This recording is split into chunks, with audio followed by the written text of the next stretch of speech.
When talking about the CRV run, pretty much people are looking for, space requirements, power, which is improved for 2010.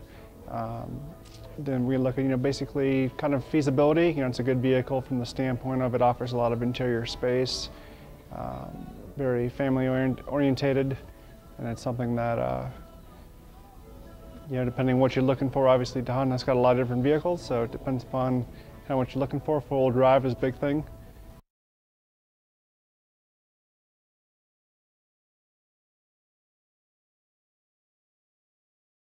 I would say probably an all-year-round car. Good question. Pretty much, you do have kind of a raise in popularity during the winter months, because of the four-wheel drive. So it's something where people pretty much, they do think about traditionally more in the fall, but I think, as a year-round vehicle, it's a good choice, especially if you like to go camping, hiking, skiing, stuff like that. It's a good multi-use vehicle. Well, it's one of those things. People are definitely looking for comfort. The vehicle we have in front of us right here, this is an EX with leather, so it does have the power seat, which all the controls are right down here, easily to get to. If you step down to an EX, which is cloth, or an LX, as far as feature set, it's still going to be the same, with the exception of it's not going to have the power seat. So you're going to still have height adjustability. You're going to have, all of that availability adjustment, but just mechanical. A lot of cool things, in the CRV here. You've got a tilt and a telescopic wheel, so the wheels are going to go up and down. It's going to come in or out, and that's going to be important depending upon the size of the driver, depending how they sit in the vehicle.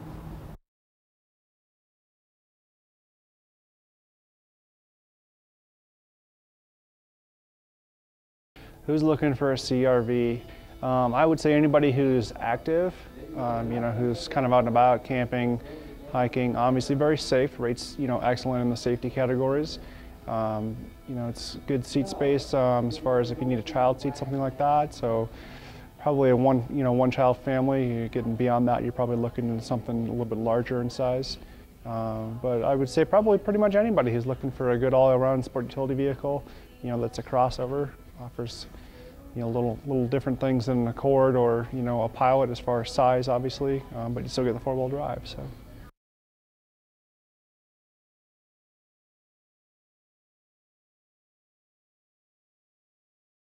Some things that have changed for the 2010, you're going to have automatic headlights are available on EXL models, so you're going to have lights that come on and off automatically. They added a compass to the interior of the instrument cluster, so you have a compass now also, which was not available before. So some kind of neat changes. One thing, I don't know if you can get a shot of this, one thing that's changed is kind of cool. They went to a dark brown, almost black carpet with a tan interior. And I think a lot of people will like that from the standpoint of it will keep the vehicle a little bit cleaner in the long term, instead of having a tan interior, with the carpet and everything. So could be a plus. Hopefully everybody likes that change that Honda did with the vehicle. It's considered a small sport utility vehicle. So it's going to be smaller than a Pilot in terms of size. It's be pretty comparable to like an Accord as far as overall size. But obviously it's going to be raised off the ground. So you sit up a little bit higher. There's a lift back, so you have the accessibility putting more cargo in the back, a chair, something like that, where you can't fit that in a trunk normally. So it offers, the flexibility of a little bit better sideline possibly for someone who's shorter. And obviously with the four-wheel drive availability, offers potentially more options as far as where you may go with the vehicle.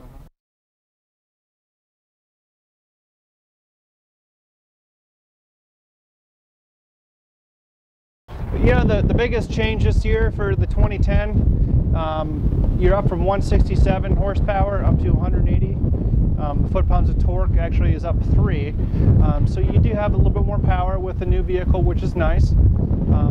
Typically with the Hondas, anything newer, it's nice. You're going to have timing chains on the 4 cylinders. And what is kind of a big point to people is that there's no required maintenance on the engines for 100,000 miles. So that's going to be nice from the standpoint of you're just looking at your oil changes when the maintenance tells you to do so, and then same thing with your tire rotations.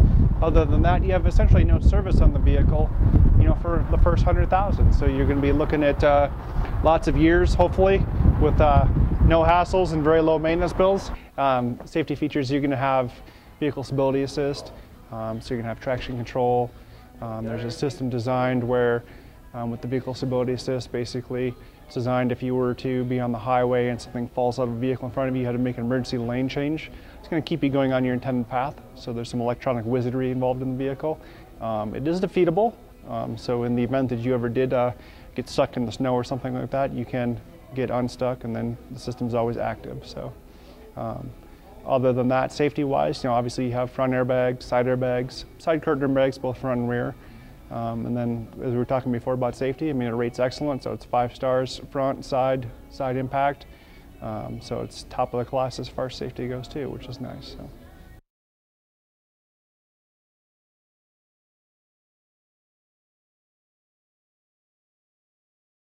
On EX models and above, you do have this really nice cargo shelf. And you can't put a ton of stuff on, about 20 pounds worth of stuff, but it does allow you to hide items underneath here, as well as put stuff on top. And if you're not using it, if you need to put something larger in the vehicle, very straightforward. Stows out of the way flat on the floor, so it doesn't take up any interior space. It allows you to put something larger in the vehicle when the rear seats are folded down and forward. And then, of course, underneath, typical Honda, you've got full-size spare. It is full-size diameter, but it is not full-size width, so it's still considered a temporary. But your vehicle won't be riding low or anything like that if you need to put the spare on it. Very much so. Yep, a lot of loyalty. People really like their CRVs. We see a lot of people who have, the previous generation of CRV who might have leased a car. They'll buy out their lease. They want to keep that vehicle. But typically, people who own CRVs will stay with them.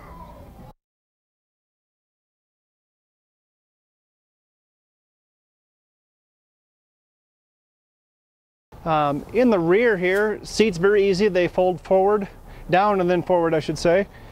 Pretty straightforward. So you're going to go down like this. And there's a lease in the back, comes right up. And then there's also a strap up front here that's designed so the seat won't fall back. And it's going to give you a lot of space if you need to put something larger in the vehicle. As you can see, operation is very straightforward, very simple.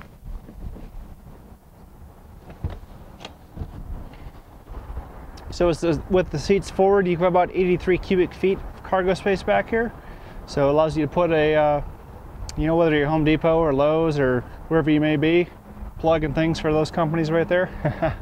But basically, it allows you to put a chair, or if you go to some furniture store, stuff like that, if you need to put lamps, anything like that in, or if you just need to put maybe a big dog in the back, so whatever may work for you. It's one of those things where 2010s, we've got a pretty good selection. They're just getting here, and they're going to have some fantastic lease rates and stuff like that. So absolutely fantastic time to be looking at CRV purchase.